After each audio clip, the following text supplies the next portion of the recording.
It's another beautiful Sunday afternoon. This is Rubbin Minds. Welcome. My name is Ebuka Obiochendu. It's the last day, the very last day of 2023, a year that tested every single Nigerian, including those who don't even live in Nigeria. We had an election this year, one of the most hotly contested in our history. We had a new president inaugurated, President Bola Ahmed Tinubu, who is our current president. A lot of judicial drama followed. We also had a lot of states have some of their governors on shaky ground as a result of the elections and all of that. So it was quite a year for everyone. But for the most part, I feel like the economy, as much as there was a major election this year, the economy sort of was the one thing everybody complained about, literally from the start of the year when there was a cash crunch and the fuel scarcity, and we seem to be ending the year that way again. But we're going to be starting the conversation today looking at 2024 and looking at factors that will probably shape politics in the coming year. There's no major election next year, thankfully. Besides a few states that will be electing governors, I think Edo State for one definitely comes to mind. And a few other conversations we'll be having here today on entertainment, economics. But we'll start with politics, and I'm joined here now by Barrister Lucky Kine. Thanks a lot for being here today. Thank you very much, Mr. Ebuka. So yeah, I talked a little about how politics has shaped this year, but I feel like the judiciary might shape some of what's going to come next year. We've seen the Supreme Court come into the limelight a lot with regards to, them sort of certifying the election of Mr. President. But a lot of the governors, some of them are on appeal, some of them are on their way to finding out if they'll still be on their seats. A few members of the National Assembly have been thrown out. We also have 11 new Supreme Court justices. How do you see that affecting, the way elections will be sort of resolved in the coming year? I think Plateau State, a few of the states, without naming names in particular, are on their way to finding out if their governors are going to be there in the coming days. Well, thank you very much, Ebuka. Of course, like you said, this year, brought in a lot of decisive issues that were, also dealt with using by the judiciary. Yeah, we can talk about the election of the president, President Bola Ahmed Tinubu, yeah, and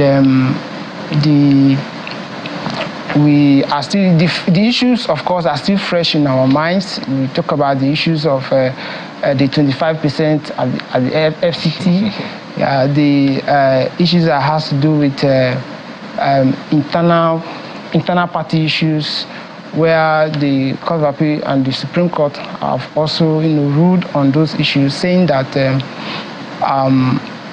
issues of, internal party issues basically are issues that can only be dealt with internally by the party members, and that a non-member of the party cannot actually litigate or as it were bring up any issues.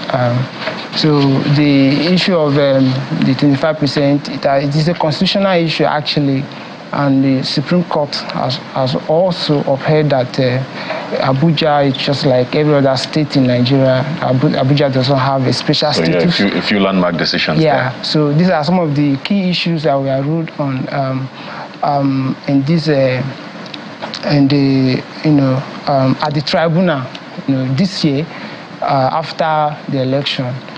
So those were some of the key issues. We also have some decisions that were made here and there, which are still raising eyebrows, as it were.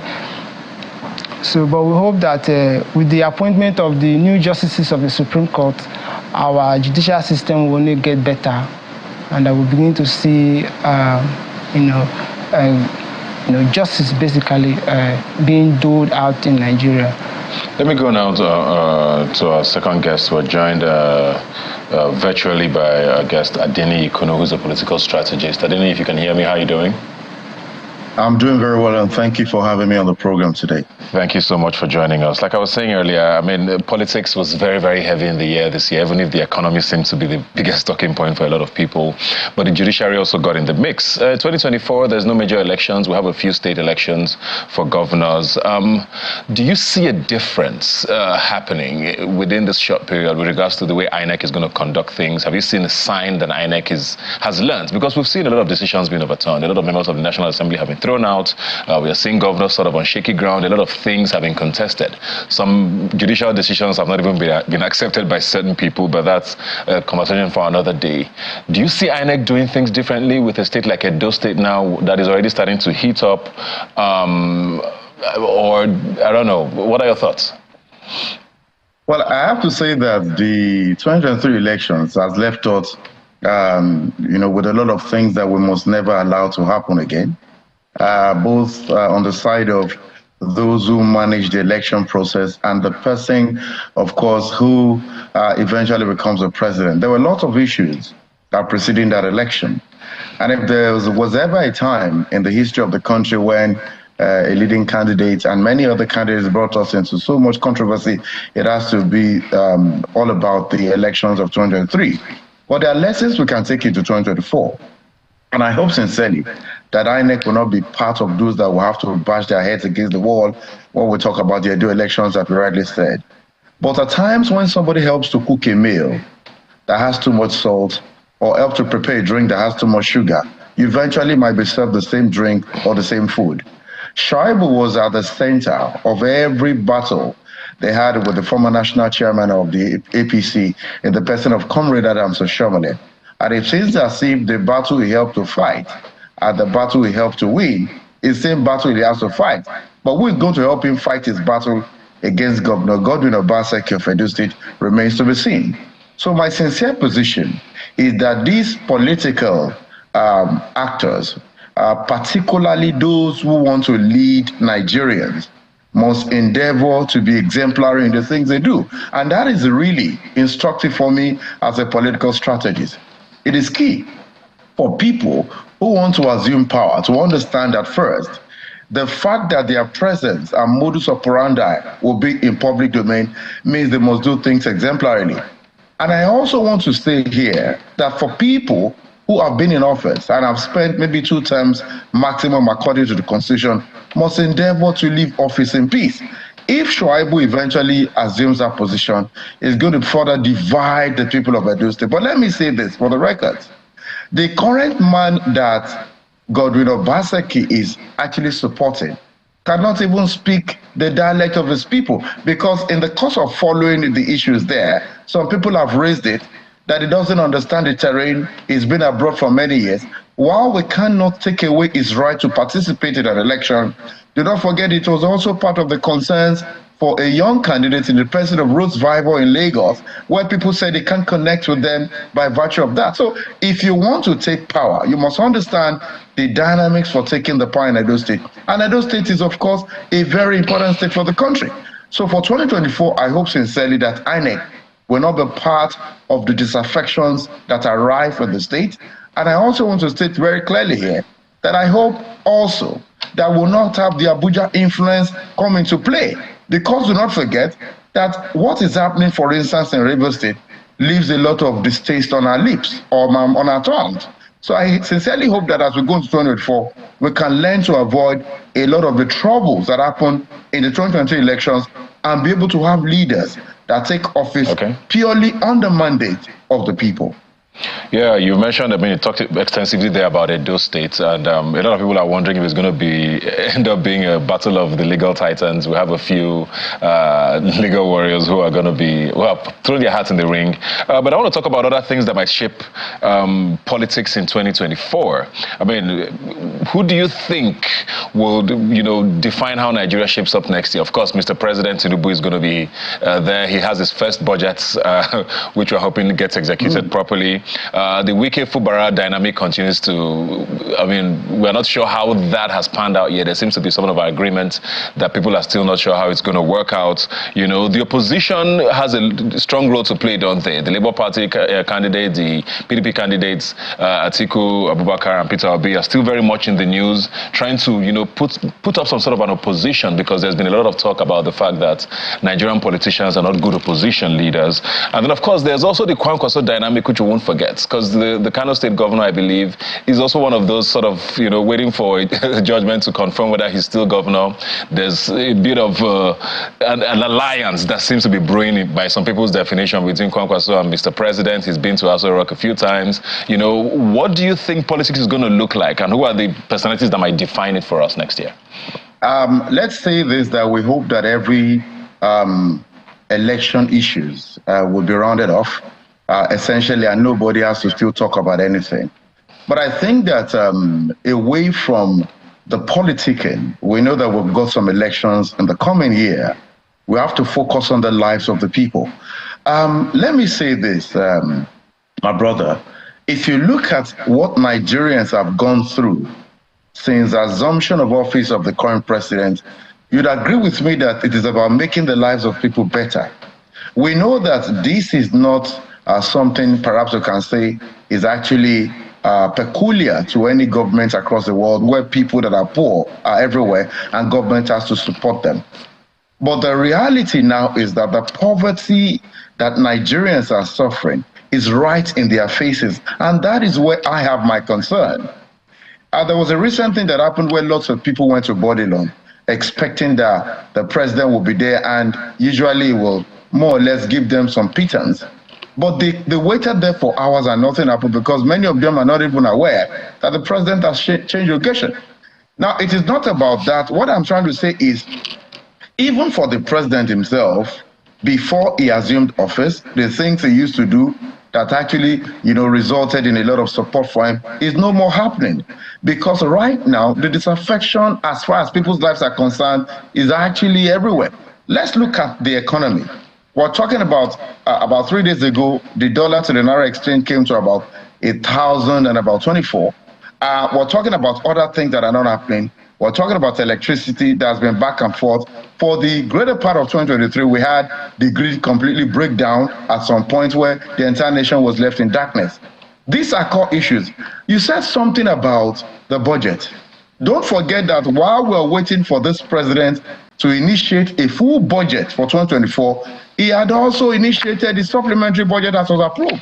So let's understand that he has given us a little bit of how he will operate by the reason of what he has brought us. So I'm saying here that the business of reducing poverty, the business of helping people's lives to be better, the business of ensuring, for instance, that the people who are on the streets are able to take certain things home and actually have their food on the table is actually key agenda. So while we're talking about staggered election in Osun, staggered election in Edo, it is about improving the quality of lives of the people. That means government that has promised, for instance, to give 35,000 naira should do well to give the 35,000 for the 6 months it's promised, because findings have shown that some people only collected that money for 2 months.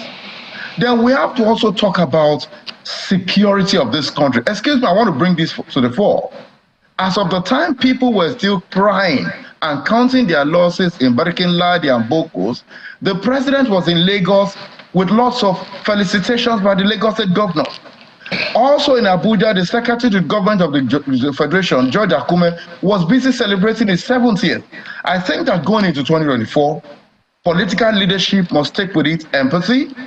The economy must actually be what has to be done. Then don't forget, for the greater part of this time, we're talking about saving money. We have to look at how we can deploy the funds to better the lives of people. So there are lots of things we should do to make things better in 2024. All right, I'll come back to you. Let me have a quick one now with Barry Sakina here. He touched on security there, and I think it's something that's fundamental to a lot of people. You know, we have a president who came in and on day one made a lot of promises, you know, removed subsidy, promised a lot of things. insecurity is still a big problem. We saw what happened in Plateau State just a couple of days ago. Just turned the entire holiday season, not just for people in the state, but for all Nigerians, completely dark. These are things that we thought, or maybe because it's underreported sometimes, we tend to think it doesn't happen on that scale anymore. We're going into a new year. A lot of people still can't travel back home for the holidays because they don't feel like hometowns are safe, or even driving home is safe enough. Yeah. Do you see things looking up in the new year? We had new service chiefs that have been sworn in with Mr. President. Have you seen signs, that say that next year might be the beginning of something new? Just like you mentioned, the case of Plateau is still very much in our hearts, and our heart actually goes to the victims of those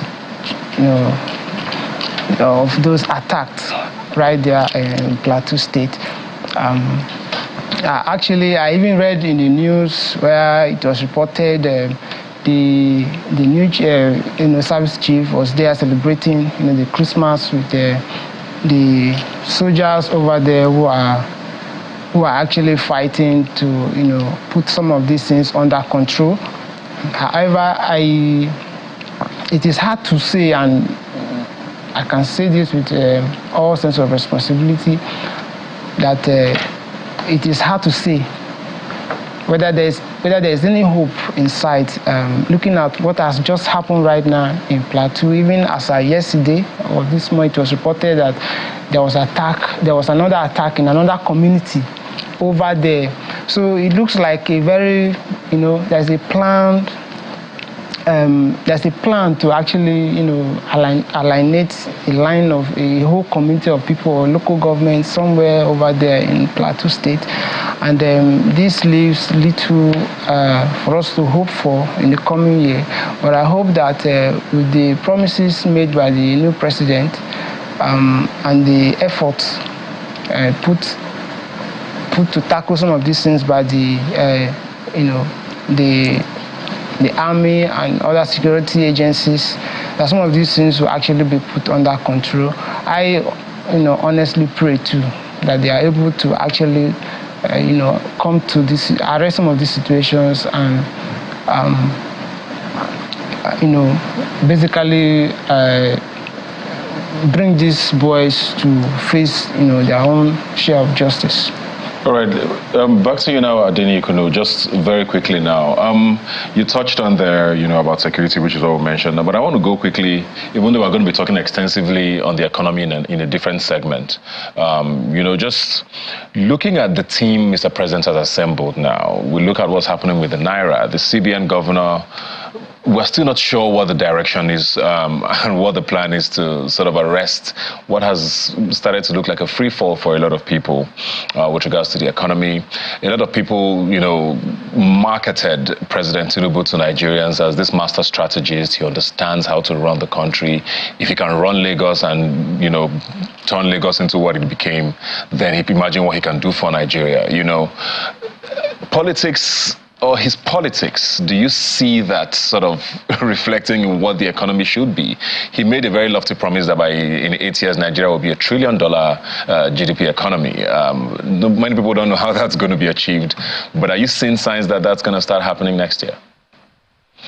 Well, I know that there's always a period where lots of Nigerians make sacrifices, but I've not seen much of the same sacrifice from the government because we really have been making the sacrifices. You've been making sacrifices for many years so that Nigerians can have their knowledge quotient increase, have been making sacrifices, but it doesn't appear as if the government is making sacrifices, especially as I refer to the 7th celebration of George Akume, the Secretary of the Government of the Federation. At the point where Nigerians are really in poverty, you'd expect that leadership to be exemplary. Now, let me say this. The president did not actually start on a good footing, no matter the kind of marketing they gave to him before he assumed office. As a matter of fact, when they marketed President Muhammadu Buhari, to Nigerians prior to the 2015 election, and he came into office, he was able to do a little bit of peripheral gra-gra, and we actually had many of the areas under Boko Haram in the northeast recovered until he lost them again.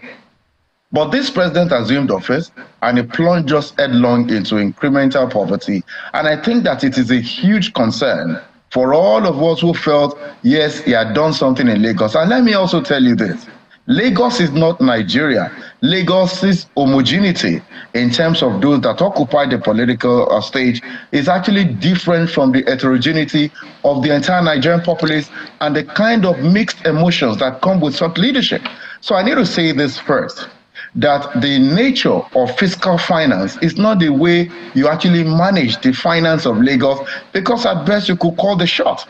When we talk about this country and this president, people should understand that he himself never understood the depth of the complexity of managing the economy of the most populous black nation in Nigeria. And that's why between the time he assumed office and now, the foreign exchange policy has actually been shaky.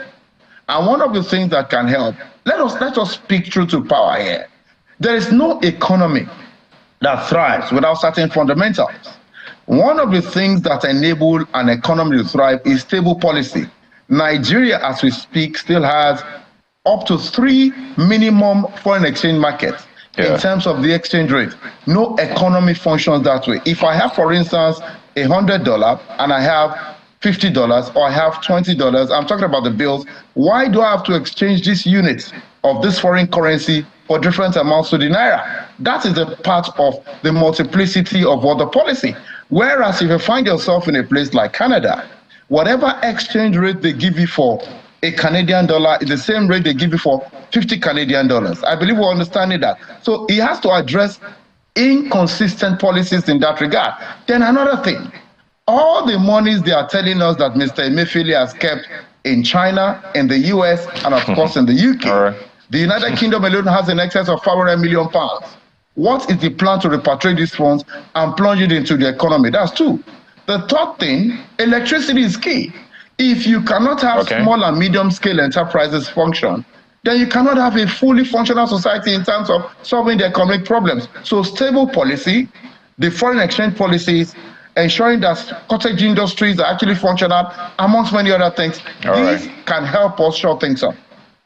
Thank you very much. I know a lot of us are very passionate about, how 2024 is supposed to shape up, because this year has been very, very tough for every single Nigerian. We're only hoping for better things to come. Thanks a lot for joining us on this day, and I wish you a happy 2024, and to you too, Barrister Kene. We're going to take a quick break now, and we'll be right back. Please stay with us.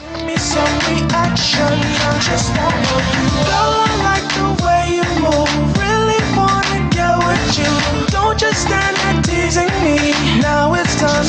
Welcome back. Let's look at 2024 now with regards to entertainment. Yes, we have to talk entertainment, because in these times of just sorrow and poverty and sakwa, like we like to say in Nigeria, entertainment is one of the few things that keeps us just going. I mean, I know football used to be that, and AFCON is coming up in January, but most people have seen that team list and are not feeling very confident right now about the Super Eagles, but we'll talk about the Super Eagles much later. I'm joined here now by Akintunde Damilare David, who's founding partner and editor of Shock NG. Thanks for being here today. Thank you, Baka. 2024, let's start with music, of course, and this is the first year it feels like we're storming the Grammys. I think we have about 5 or 6 Nigerians who are nominated. Burna Boy with 4, Davido with 3, then there's Ashake and Olamide, Ira Star. I think Fireboy as well has writing credits or something. So there's going to be they will feel it. Yeah, absolutely. Like Davido says. What are you feeling about, where Afrobeats is heading in the new year? Well, I had a guest, I think last week, or 2 weeks ago, saying that Afrobeats had a good year in 2023, but it felt like we didn't have like a calm down or a, Wizkid and Thames, we didn't have that song this like a year. summer song. Do you agree with that? So it's interesting you said that, because right now most of our exports in terms of music are how do we make this a global success? How do we make sure every club and every outing or every stage in the in the most entertaining places are singing Afrobeats or using Afrobeats as their playlist? And for last year, we had a song by Wizkid and Thames where it was everywhere, right? People were playing it all across across the summer. But for this year, we had most of the hits coming in from collaborations, and most of the hits were like, okay, we want to take it to a step further in terms of let's change the music a bit. Let's not just do piano. Let's all do some other genre and get the songs and also audiences coming in to listen to Afrobeat. And I think most of the artists too as well were also conscious of how do we make sure we're not looking at our local base, because it's importance of once your music is, it goes viral, how do you make sure we are connecting both to the African audience and also to the global audience? So we're seeing a little bit of how do we make sure we're staying in balance, and hopefully in 2024 we get to see much more collaborations in terms of international artists here, and also for the African artists as well, in terms of Ghana, Kenya, and South Africa. How do we make sure we all come together to make songs that can be exported from Africa to the world? And that's just it. Whiskey dropped a surprise EP a few days ago. Not bad at all, because nobody saw that coming. He had a tough year, of course, with his mom's passing, so nobody was expecting anything. And then we saw the Wizkid and Davido hangouts that has got everybody talking. Yes. Do you think we'll finally see that? I don't know what word to call it. Something from the both of them, because they seemed really happy. And Davido tweeted, "I'm tired of hitting. I'm 31. At this point, why am I still dragging anything?" Which makes sense to a lot of people. Do you think we're going to start seeing, the so-called big three that everybody has sort of pitted against each other, maybe for the first time, try to do something? To be honest, I think a big collaboration with the big three might come the next 2 years or 3 years, because I feel that I think these guys have sort of like gotten to near their peak. And you can see most of them are now reaching down to bring up new artists and new talent to be able to, break out into new audiences. So it will get to a point whereby we have to see these guys as one, and they have to make a song or a music to, stamp their authority and stamp their recognition of, we've done so well for the Nigerian music industry. The only way we can, cross to the next milestone is let's come together to make a song. And of course, the music video is going to be bonkers, because whenever that song comes out, hopefully, it's going to be huge stuff. Let me put you on the spot a bit. Looking at that best African category at the Grammys, right? Right. It's Davido versus Burna versus Ira Star versus Ashake. Who do you think has it? Okay. That's a very And of course, there's Tyler from South Africa, but so Tyler blew from the huge TikTok. Yeah, from TikTok to global top charts, from top 3, top 5, and you could clearly see that distribution is also now changing. Where if you have a hit on TikTok, it goes. It changes everything. Tyler's song was probably recorded maybe 2 years ago, and in 2023, it's in. If you open TikTok like this, it's make me that is coming up. But back to your question. To be honest, I think Burna is going to have it again, because I think he has stuck with the voting categories, because it's people that vote for these awards, right?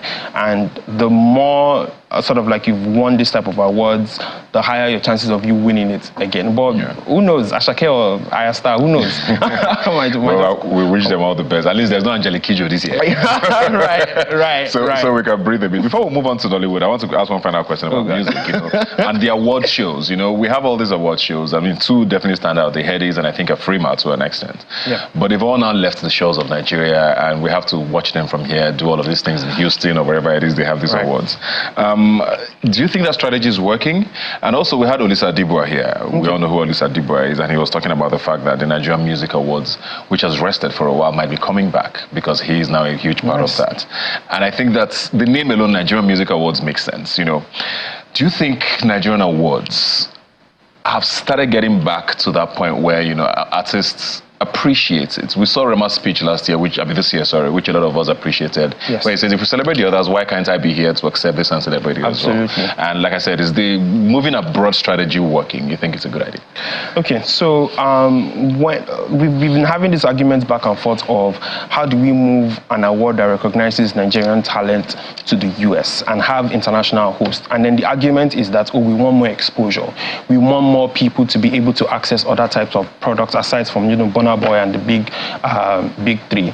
But then again, I think that strategy needs to be tweaked a bit, because we're now feeling alienated from the Headies. We're feeling like, the Headies is this Sunday, and most people don't even know what's you know, because there's not like when you're on ground is different from when you're Marketing. market. So I think the strategy needs to be tweaked. I understand the business argument of, oh, we want to host the best live shows, we want other international artists to come on stage and present awards to our local artists, because of course there's brand value in that.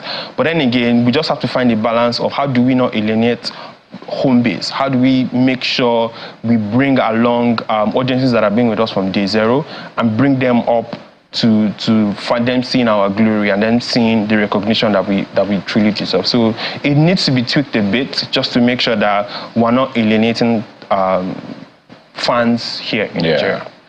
Let's move on now to Nollywood. And, you know, a lot of people are saying that Nollywood is probably where music was 6 years ago, you know, at that cusp of, you know, becoming this, you know, global phenomenon. We saw what Black Book did. Whatever you feel about the movie, it broke records, and the president even had to tweet about it. Right. You know, looking at what streaming is doing now in the industry, a lot of people have said the cinemas are suffering, and we kind of saw that through the year. Not a lot was said about how much was made by a lot of movies until December now, when we're starting to see these crazy numbers again. Of course, it's the holidays, families are out again. Streaming is changing the game, of course, with quality, but is it killing cinema, you think? So whenever I have conversations with filmmakers and exhibitor execs, they always tell me that there's going to be a balance between cinemas and streaming platforms, because both are distribution for products, and we now finally have the opportunities of, because 5 years ago, whenever a filmmaker makes a film, it's always you either go to the box office or you lock it in your hard drive. But now we're seeing that there's opportunities, you know, from Netflix, Prime Video, and Showmax coming into the market. You can make a film and you have 5 different options on your table. So for the industry, yes, the movies that have gone to cinemas are not doing well, and that's because of the consumer spending. There's a cash crunch in the economy. Very People true. are saving, like entertainment budget has nothing. So it's because of the consumer spending, not just because the distribution platform is not pushing as much as they should. But I think the points that I want to mention is that right now there is an indirect collaboration or cohesion between 2 factors, and let me explain. So Funke Akindele during November was acquired, Prime Video acquired a series called She Must Be Obeyed. Billboards were plastered all over different key states in the country, and then she has a movie that comes out by December. I feel that during my analysis, there's a correlation between you plastering Funke Akindele's billboard during 1 month before her film comes out to the success that she's having now. She's having close to 650 million naira at the box office. That marketing budget from Prime Video on She Must Be Obeyed, where they are doing billboards, TV, radios, sort of like has translated into the box office gains, which was seen because Funke is doing crazy numbers right now. 650 million naira in less than how many 3 weeks that she's been in cinemas, and she's gone in for the 1 billion record, which Black Panther set a couple of years ago. So it's very interesting, and you can clearly see that there's a symbiotic relationship. It might not be much, or it might not be equal opportunities across all filmmakers, but you can see that there's a cohesion between what the streaming platforms are trying to do with the products that they're also trying to create with creators and talent that are also going to cinemas. But we also have to be very, very careful, because there's now sort of like a super producer type of tag where you see Mohamudu, who hasn't been to the cinemas for the past 3 years now because she has a deal with Netflix. And we hope that those type of people do not just abandon cinemas. They also come back and make products for big screen, just to be able to find a balance between streaming and cinemas. And hopefully our consumer spending or our saving or the economy maybe boost up a little bit, such that the cinemas bounce back outside of the December window. Because right now it seems like as if December is the sweet hot pie where everybody is wants to make money. But hopefully the January and November window, we have products that do well, and December doesn't become an outlier. Two-part question now. What do you think of it's been happening all December, the Funke Akindele versus Tony Abraham versus Mercy Aigbe thing with all their movies? I think Malaika, Adam Wadadi and Tribe Called Judah, and the second part is, are women going to be the ones who do this for Nollywood? Because these 3 people I mentioned now are women. I'm hearing, or it looks like, at least from her page so far, Kemi Adetiba might be dropping something next year. Yes. Moa Budu might be dropping something next year. Jade Oshibere has an ongoing deal with Prime Video. Yes. Are women going to be the ones who do this? Absolutely.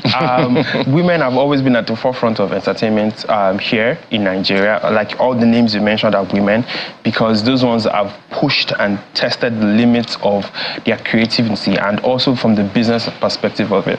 I want to reference the race that's currently happening at the box office. I think that's super interesting because Mercy Aigbe is a new power player that wants to break into the box office, and her coming in during December with a distributor who is also sort of like new in the level playing field and also doing interesting numbers. 100 million under 14 days is not bad. It's absolutely an incredible achievement. And then, of course, you have Toyin Abraham, who has also been doing this for the past 4 years and also is breaking her own records, because for her, she feels that anytime I come to the box office or have a box office outing, I have to make sure I do better than the last outing. Yeah. So I think right now, those three products, A Tribe Called Judah, Malaika and Adam Modadi, are bringing admission levels that are way better than 2022, 2019, and that's a good thing. And then we also now finally have a new member of the super producers, like we say, where it's not just Funke and Tony. We also now have Mercy Aigbe, who, if she comes to the box office the next 1 year or 2 years, she might also pull some interesting numbers as well. So there's options, there's alternatives, and it's a win-win for the industry. Yeah. Is streaming quality where you think it should be? We had a few misses this year, if we're being honest. We don't need to mention the names. Right. It looks like the quality visually is amazing. A lot of people can't stop talking about Breath of Life and just how visually stimulating it was. Same thing with The Black Book, even Blood Vessel. I mean, I think you watch some of these movies and because it's not necessarily shot in Lagos, it gives you a different feel of Nigeria. Some people say they're tired of seeing the bridge in every film, you know. So on that level, it looks like things are great, but people are still not very sort of satisfied with how we weave our stories or our script writing and all of that. Is that on us or on the streaming guys? Interesting. So let me start by saying that for the better part of 6 to 5 years, Nollywood producers haven't been strong in terms of developing their stories for a long while. It has always been, let's take this to market in the first or second draft. But I think that's going to change now, because right now, everybody is looking at, if I make a movie for streaming platforms, how do I make sure that this film goes global? And it all depends on how good or how well did you do your story development phase. And it's not just, this composition or this visual looks great, your cinematography is off the charts. It now moves beyond, the elements of cinematography and what type of camera did you use or what type of crane shots did you use. It now moves beyond what type of story are you telling? What are the elements that carry the story that is strong enough that people would watch it no matter where they are from? And I think back to your question, right now, streamers are still in the early stages of them entering the market, to be honest. They are not yet up to maybe 5 to 6 years in terms of commissioning and licensing. So, of course, there's going to be misses. They're still testing the waters. They're still testing the waters. In the next 5 years, hopefully, their executives are hired more, and then they also understand the market more, and they also trust the producers more to be able to deliver world-class stories and also have time, to develop stories, because there's now more budget and then there's now more optimism for the Nollywood industry. I think we're all looking forward to 2024. Like I said, if the economy and politics is knocking our heads, entertainment will always be the one that hopefully keeps us going, and looking forward to all the things that entertainment has to offer. Thanks a lot for joining us today on the show. We're going to move on now to our next guest online and talking about the economy. Dumebi Oluwole is here with us. How are you doing?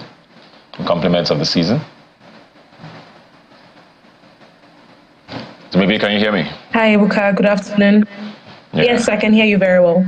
Happy almost 2024. Thanks for joining us today. In an earlier segment, we're talking about the economy and President Tinubu's first budget of the year, of his presidency, I beg your pardon. A lot of people have looked into that budget and are not very optimistic, especially with how it's going to be funded and where all that money is going to come from. Are you optimistic? What do you think things are going to look like? There are also those who are talking about, the Dangote refinery is going to change everything for us. Put us through what to expect in 2024 with the economy.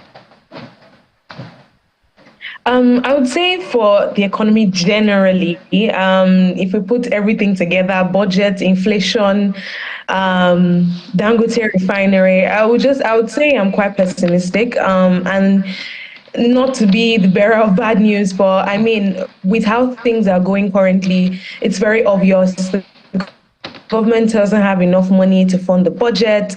The exchange rate is still, trading higher than what it was a few years ago, and the trend is likely to continue because we don't yet have that lump sum forex that we need to support the currency. Prices will still keep rising due to the fact that the exchange rate is depreciating and the fact that businesses are not just producing enough. The business environment generally will still remain pretty challenging, but then again, there are still some bright spots. You did mention the Dangote refinery, but while that is a good news in terms of, okay, we have a functioning refinery, but when we look at how significant that would, help the economy in terms of lowering petrol prices, that's not really going to be the case, especially in 2024. So it's pretty much still status quo. Apologies to the viewers hearing this. I know it's not good news, but it's still pretty much status quo. And we just expect that things will probably start getting better, probably towards the end of 2024, getting into 2025. Yes, I hear you, but a lot of people listening to that are wondering, how are we then supposed to cope? Because 2023, a lot of people barely made it through the year. We've seen what happened with the naira and how it just keeps tumbling. The World Bank, I think, said the number of Nigerians who live below the poverty line has now dropped even more. So I think 104 million people. That is a staggering number of people living in poverty in this country. What needs to be done, short to medium term, with the naira especially? A lot of people don't understand what's happening. People will say, "Oh, but the military used to hold it," because people in their lay understanding of how these things work, they say, "Oh, but the military held it at a certain number. Why can't these people do it?" Explain to us why this is different and how things can start changing. So that's like so many questions in one, but I would start with the exchange rate. So basically, what's happening with the exchange rate clearly is in the jurisdiction of the central bank. And what really needs to happen is we need enough dollars for the central bank to intervene in the forex market. We recently took up some FX reforms by trying to unify all the multiple exchange rates that we have. And the reason why the exchange rate is still depreciating, even though we've taken up these reforms, is because the dollars that we need to support the currency are not just flowing in. So investors are not bringing in as much money as they would have in some 2021 or even the beginning of 2022. So we generally are not so optimistic about that, but clearly the CBN is trying to move towards the path of orthodoxy. Breaking this down, what this just simply means is the CBN is ramping up its efforts and muscling up to bring in that FX that we really need by making sure that interest rates environment is it's attractive enough to investors, so they are able to bring in the dollars that we need to support the currency. So there is one bright spot there, just because the CBN is, it's under a new leadership. They're trying to clean up the mess from 8 to 9 years ago under the previous administration, and we expect that would, somewhat instill a little bit of confidence in investors, and they're able to bring in their money, especially foreign portfolio investors. So that's on the part of the exchange rate. So even though we expect the naira to still keep, trading at what it is currently trading at, we expect that towards the end of the year, we might see the naira just gain some little strength because of FX inflows coming in. Then in terms of poverty, what the government needs to do, I'm just going to be very blunt here. The government just needs to get its act together. And what this means simply is the government needs to spend more efficiently on the aspects of the economy that will encourage income and boost income for people. And what does this mean in plain terms? If the government is going to provide enough roads, it needs to do that very quickly in terms of providing the roads or creating the roads or building the roads that are very close to the markets that manufacturers need to have access to, so they are not so that their cost of production is lower, and generally just being very supportive of businesses. They need to sort out electricity issues because that's one of the biggest problems for businesses today. A key thing as well is sorting out insecurity, not just sorting out, completely eradicating it, and that requires a lot of effort. In the 2023 supplementary budget, and even in the 2024 supplementary and 2024 budget estimates, we did see the government trying to prioritize spending on security and defense, and people just need to see this be fruitful. It's not just the numbers and the budgets that we want to see, but this money is actually becoming a thing where we're seeing reduced insecurity and farmers being able to go back to their farms to boost their output, and that will eventually support manufacturers who are spending ridiculous amounts of money on importing their raw materials. And by this, what will eventually happen if this is the case, because this is almost like wishful thinking now, but if this happens, productivity will increase, output from these businesses will increase. We'll see reduced amount of companies exiting the country, and that way we're able to these companies will now eventually be able to absorb Nigeria's growing labor force, because poverty in Nigeria is not really self-induced. People are willing to work, there are just not enough jobs, and the reason why there are not enough jobs is because it's not the government's responsibility to create those jobs, it's private sector, and the private sector is not enabled because the environment, business environment is tough and challenging. That becomes a problem for the government. So really, again, just to summarize it again, the government just needs to get its act together, really. Very well put there. I know this is not your job, but why is the naira scarce? To be honest, this is just, I would say it's just a repeat of what we saw in Q1, yes. Because there are no economic fundamentals to back what is happening. The only thing that we do know is there is naira, but the frenzy and panic with people not really being sensitized as to the fact that the naira is not going to be scarce. So people are literally hoarding the naira that they have.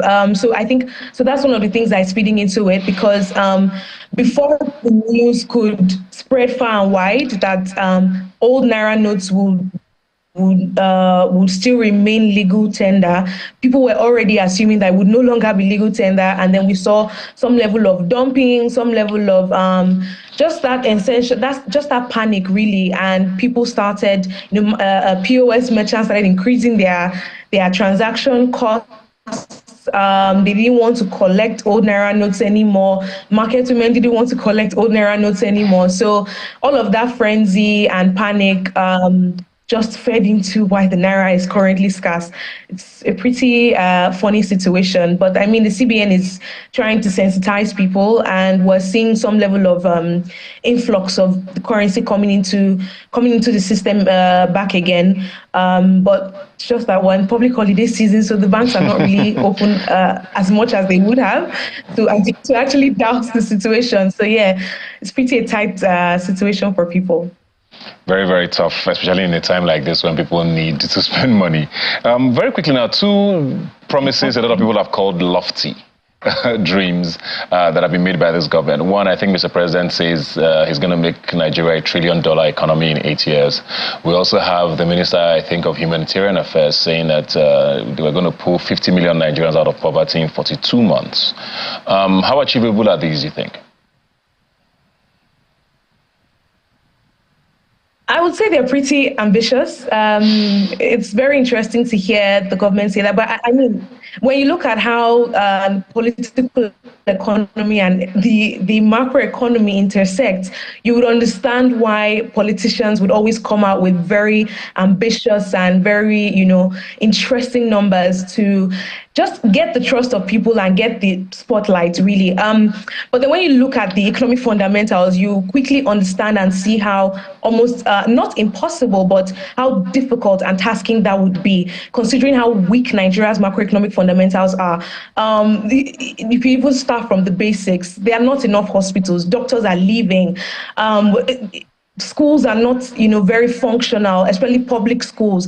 Now with the government adding or releasing, I would say the subsidy on education, you're seeing even federal universities, you're seeing their school fees, increasing. So really, I would say that it's more of a thing. It's a thing of let's see it when it happens, really. And I would say that again, just like what I was saying before, the government just needs to get its act together for people to really believe they have the ability to make these things happen.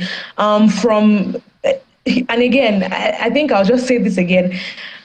It's not the job of the government to get people out of poverty. It's the job of the government to make the business environment, enabling enough for the private sector to do these things that they really want to achieve in terms of lifting people out of poverty, making Nigeria a $1 trillion economy. And all of this just begins with spending right. It's going to be very interesting for you to even hear that as of what the government is spending currently, we still spend least globally. And it's just not because the government doesn't have bogus budgets, but because they're not just spending right. And spending right simply means spending on good roads, spending on education, spending on health sector, so that the talent and the private sector, the businesses that we need to come in, to make these things happen are encouraged to do so. Right now, Nigeria has special economic zones that are not functioning at its full capacity. Multinationals are not encouraged to set up shop in the country. Even local businesses are looking to divest away from Nigeria into other African countries, especially now that the African Free Trade Agreement is already, taking center stage in the continent. So for us to be that shining star or really be the giant of Africa, we just need to do the right thing of attracting these businesses, and what that simply means. The government just needs to spend right. I will keep saying that because that really now has become the bone of contention. It's the core of our macroeconomy right now. If the government it has gone beyond promises and fine-looking budgets. It has gone beyond that. I mean, I hear you. See prioritizing a yacht. Yeah. I hear you there, because I mean, ease of doing business is still very, very fundamental to all of this. And I saw, I think, a tweet from a CNN correspondent say they have been to Nigeria 4 times this year and spent $800 in visas. And he's African. At a time when other African countries are making entry to their country seamless, we're still having all of these bottlenecks. But very quickly now, one sentence or two, because we need to go. Because I want us to leave on sort of a positive note. What's the one thing Nigerians should look forward to in 2024 that might be a bit of a light in the economy? So I guess the good thing to look out for is that the government is literally, I would say, on edge, and it's an opportunity for them to just do right. So I would say people can hold on to that. For things to really work, the government has to, get things right. And I think that they would start that journey more efficiently in 2024. It wouldn't be as sweet and as rosy, but I would say it's a start to where we're going to get to. We started with reforms, and I think that if we stick to them, this productivity that I'm talking about and equipping people with income might eventually start, beginning to happen. So yes, I would say that's something for people to hold on to. We'll hold on to that one, and hopefully 2024 is at least a little better than 2023 has been. Thank you very much, Maybe, for joining us, and I wish you a great new year ahead. All right, thank you for watching. Like I always say, you can follow the conversation on social media. Please use the hashtag Rubbin Minds when you send us a message. I'll see you next year in 2024 for our very first show of the year. Have a good day.